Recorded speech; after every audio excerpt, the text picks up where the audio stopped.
Hello everybody, and once again welcome to Sinhanomics. Today I'm going to further elaborate on the creative visualization that I talked about a few times previously. And I'm still hearing and getting some kind of comments as well as the message that many of our friends or my viewers and the followers, they're having difficulties visualizing. And my only answer to them is, guys, you have to cool down. Give some rest to your brain. But how to do that? In my previous video, I did talk about one process that try to do what at the end of the day when you go to sleep, for an example, on the bed or before that, you just try to visualize or remember what did you do the whole day today. Did you meet any friend? You went to the office, you did some work, whatever you did. Did you go for a shopping? Whatever you have done, just go through that and visualize it. Remember it. That you can do, right? Everybody has that kind of short memory. Once you are able to do that, you say, okay, what did you do yesterday? Then go one day before that. You will see that as you move further away, 1 day, 2 day, 3 day prior to today, you will find that your memory is a little bit thinning down. But doesn't matter. If you do that, you are actually visualizing what did you do yesterday. First you remember what did you do yesterday. You went for the shopping, for an example. Then you try to see what exactly happened in the shopping. Did you select some of the dresses? You saw 5 dresses. Suppose you went to do some shopping for your clothes. Did you see 5 of them? Just try to remember that. Try to visualize that in your brain, that yes, I saw the different colors. The red, white, gray, whatever. So try to recreate that, what exactly happened yesterday or today. And then you picked one of those. So when you actually go and recreate this whole process, basically what you're doing, you are actually visualizing something that has already happened. And this is a very powerful technique, guys, to start visualizing. Once you have mastered this, you can easily use that for something future. Now you actually saw the dress, which was too expensive, maybe you couldn't afford it. Let's put it this way. Now you want to visualize that one day you will have that dress. Now switch from the past to the future. Now you see that you have already bought that dress, you're wearing it. Or for the guys, if you bought the suit, you're wearing it, you're feeling very happy about it. And that's how you create the visualization. You actually learn how to do that. So try this and that will work. Today I'm going to talk a little bit more about steps of the creative visualization, especially for those guys, some of you who are still having some difficulties. I have already elaborated this process earlier. So some of you might find it repetitive, but I'm trying to give it a different twist to that. And if you remember, always I talk about the book Creative Visualization by Shakti Gawain. Shakti Gawain, right? So these steps are actually very much elaborated in that book also. But the reason why I'm actually creating this video with those steps is for some of you who are having difficulties in visualizing or creating those kind of images in their mind. Well, let's start with that. The first thing you have to do, as I have always talked about, is to create a personal sanctuary or space.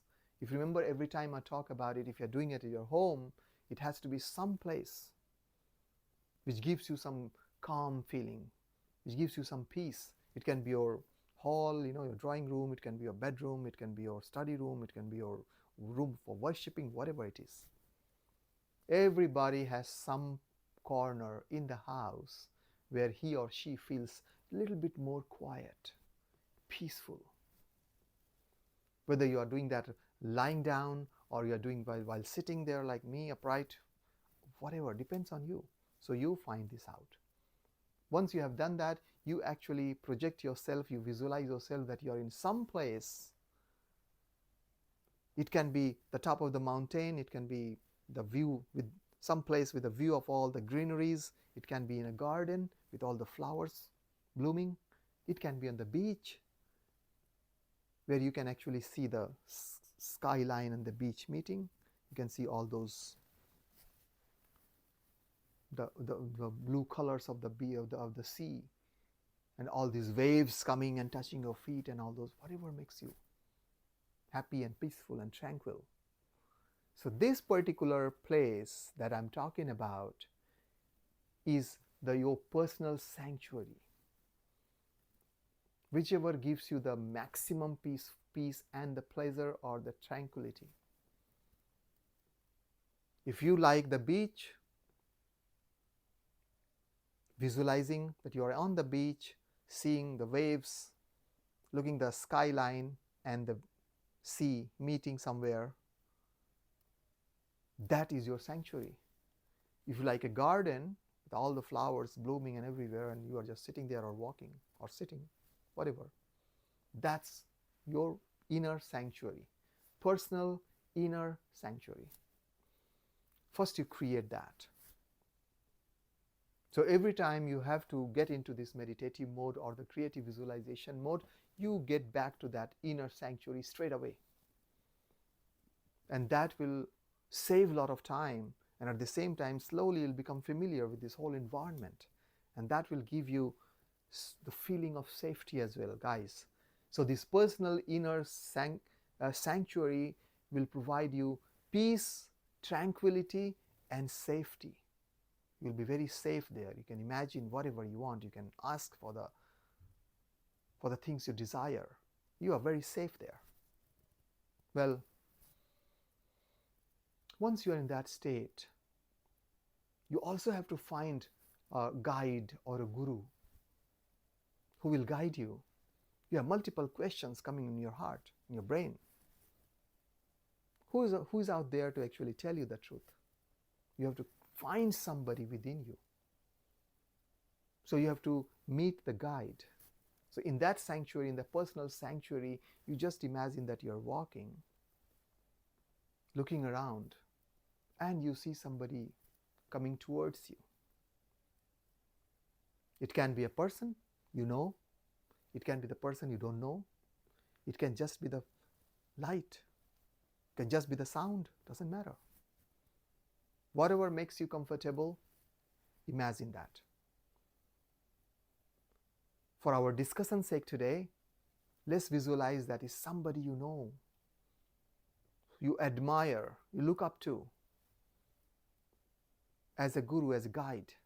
That person is coming. And if you don't have anybody in your life, by the way, no real person, then you visualize the God you like. And if you don't even believe in God, you visualize some universal consciousness. Somebody from the universe is coming. It can be a light, it can be a sound, it can be in a personal form. In this example, let's assume either the person you are looking up to, or if you believe in God, your favorite God, Ishta Devata, or super consciousness, whoever it is, in the human form. It can be a male, it can be a female, doesn't matter. So that person comes, and he or she is your guide or the guru, and you actually ask all the questions that you have. I want to get to A to B. Should I head in that direction which I'm thinking is right, or should I go to A to C first and then C to B, which some of my colleagues are actually recommending? These are just kind of the questions. I want to be perfectly fit for I need to be very healthy. What should I do? Whatever I'm doing is good enough, or I should make some changes? I want to be rich, I want to make a lot of money. What should I do? Should I invest in property or the stocks or bond or the crypto? Whatever I should do. I want to move up the ladder in the office. Whatever I'm doing is not good enough, looks like. What should I do? Any kind of questions, guys, whatever you want to visualize and manifest, Just stick to that. And then listen to your guru or the guide, what he or she suggests. Well, you may also find or encounter the situations where you are not able to get any answer in the beginning. Doesn't matter. Even if you're not getting the right answer at that time, it's okay. You just spend time with your guide. Move around that personal sanctuary. Talk a few things. Share some thoughts. Share how was your day. Share how was your day in the office, in the business, or wherever. Just talk to the person, just like you talk to your friend, and be comfortable. Move around, enjoy the time together, and get the familiarity with your guide, with the guru. Again, next time when you do the meditation, you can ask some questions, and sooner or later you will start getting the answers or the guidance from that person. So very important, create your personal inner sanctuary. Meet your guide, your guru, in that personal sanctuary. Another technique is basically, then suppose you are actually trying to achieve something, you are trying to manifest something. And this particular example, I would say, I'll use a very common example. Say you want to make more money. Yeah? Then you actually imagine that there is a pink bubble. It's called a pink bubble technique. There's a small pink bubble that's out there, and you put all your thoughts there, whatever you want to achieve. Suppose you want to achieve $10 million incremental, more than, many of you must be having $10 million, so forgive me for that. Or whatever amount that you have in your mind, you just put that in the pink bubble and let it expand, fly all the way in the universe, everywhere. And that pink bubble will actually attract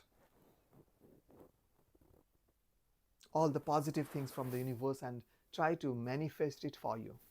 That's what you have to do, guys. You just need to put it there, let it go and float in the universe, attract the good things, make it happen for you. That's it. You just have to do that. Why pink? Because pink is kind of considered the color of the heart. So, in that book, Shakti Gawain is actually talking about the pink bubble technique. That's what you have to do. Once you have put it there, the bubble is expanding, going all the way, floating in the universe, and trying to make it happen for you. Your job is done. When you're using this creative visualization for healing techniques, which I always talk about, right, from the health perspective, whether for you or for your loved ones, your friend, your family, or whoever, you can use that as well as the healing.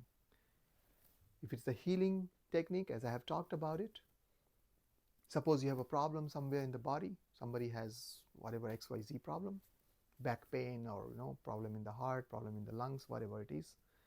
You just imagine that from the super consciousness or from the God or from wherever you have imagined that, a ray is coming, a light is coming, which can be of any color, the color of your choice. I normally see as bluish white. That somehow looks very pious to me. You got that, it's coming there, entering your body, and I've actually explained that also in the whole guided meditation. If you have not looked at that, I'll recommend you, please go ahead and look at it. At the end of this video, you'll see some of those links as well. But anyway, I'll repeat that for you. It's actually coming down your body and actually working in that areas where you need some kind of rectification or treatment.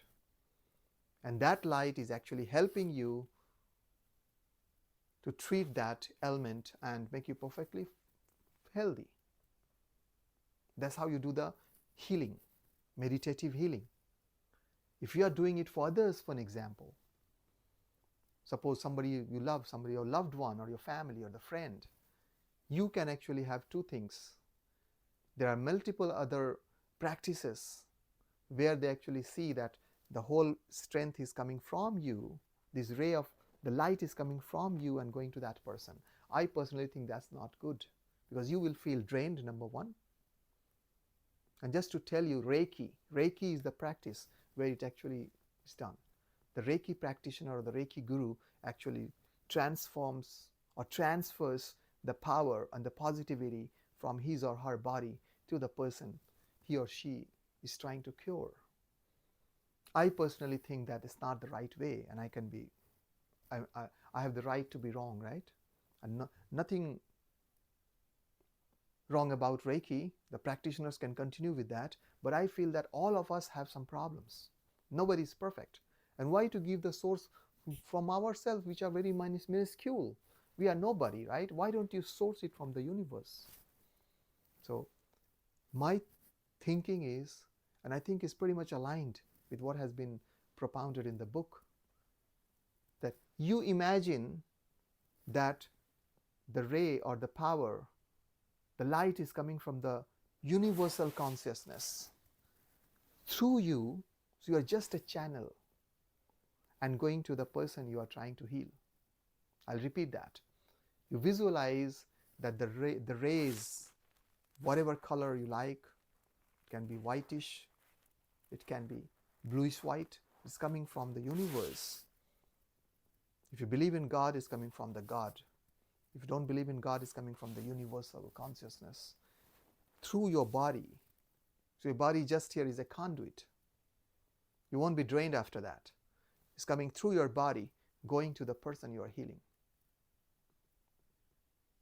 And then you imagine that whatever you are healing that person for has been done. That person is perfectly healthy. If somebody has a problem with the knee problem, he or she cannot walk, you actually visualize that this light is actually coming from the universe through you, going to that person, and is focusing on that part, knee for example, and fixing the knee. Now you visualize that the person is perfectly healthy, fine, and is walking as he or she used to walk. If you are trying to heal somebody's back pain, you just focus on the back pain, and then all this pain, when this light goes from the universe through you to that person whom you are healing, it's actually all the pain is evaporating and the body is getting healed. And that's how you actually do the healing. You can also do that for the group. It can be in a group as well. The same persons, you can either sit at one place, or you connect nowadays through all these digital medias, and you can at the same time, all of you start visualizing that these lights are coming from the universe through individual conduits and going to the person you want to heal, and the person becomes quite well. Well guys, that's it for today. In my next video on creative visualization, I will talk about some very powerful techniques. So these we are kind of, consider these as a basic now. I'll talk about invocation, where you invoke in a strong tone, verbally or in your mind, to call upon something. My next video will be in invocation, and also on some of the powerful techniques of the creative visualization or the meditation. Stay tuned for that. If you like this kind of videos, don't forget to like, share, and subscribe. Remember, Sinhanomics is out there to help you lead a very peaceful, happy, healthy, and wealthy life.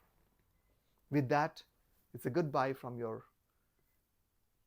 friend and your personal coach, Pankaj Sinha. Bye-bye.